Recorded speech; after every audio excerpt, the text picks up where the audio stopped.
מעכשיו כבר לא צריך להיות גאון מחשבים כדי לדבר עם חוץ לארץ בעלות אפסית. יותר מ500,000 ישראלים כבר משתמשים בתוכנות מחשב, דוגמת סקייפ, ועזרים חדשים עשויים להביא את הבשורה לכולם. אילנה לייזרוביץ' עם הפרטים. קודם היה הטלפון, אחר כך המחשב והמיקרופון המחובר אליו והאינטרנט, ועכשיו השילוב ביניהם. טלפון שאינו קשור כלל למחשב, עובד על תשתיות האינטרנט ומאפשר שיחות לחול בעלות אפסית. אפשר להסתובב בחלל הבית, במשרד, בחצר מאחורה ומקדימה ולדבר בחינם. אנשים מאוד אוהבים את העניין הזה, גם בארץ, זה נכנס בצורה מאוד מעמיקה גם בעולם, מאחר שזה משחרר את הצורך לשבת ליד המחשב. אז מה צריך כדי להפעיל את הטכנולוגיה החדשה והזולה הזאת? לא הרבה. חיבור לאינטרנט, וזה כמעט יש לכולם. צריך להוריד תוכנה חד פעמית בעברית בחינם, לקבל שם משתמש שיהיה בעצם מספר הטלפון שלנו, ומכשיר טלפון.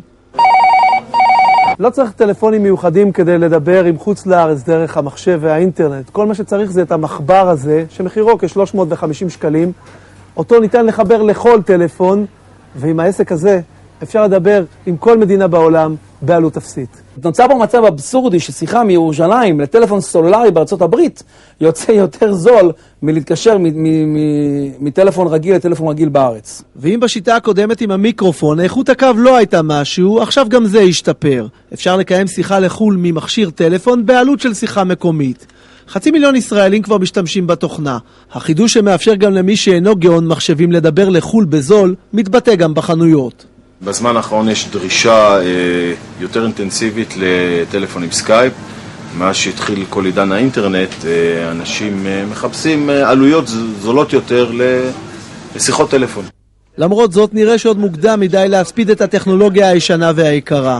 חברות הטלפון לשיחות הבינלאומיות ימשיכו לספק את השירות לצד השירות האינטרנטי, לפחות בעתיד הקרוב.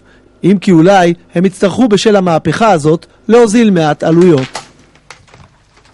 עכשיו מגיעים לא רק אלינו, לכל העולם, דיווחים ראשונים על ירי, שוב ירי בבית ספר בארצות הברית, הפעם בבית ספר בטקסס. אלה התמונות שמגיעות בשידור ישיר בכל הרשתות הגדולות. בואו נשמע.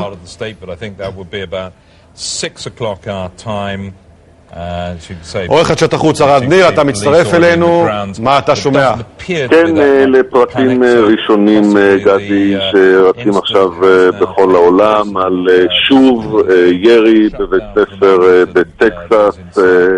הרקע לירי הזה עדיין לא ברור לחלוטין.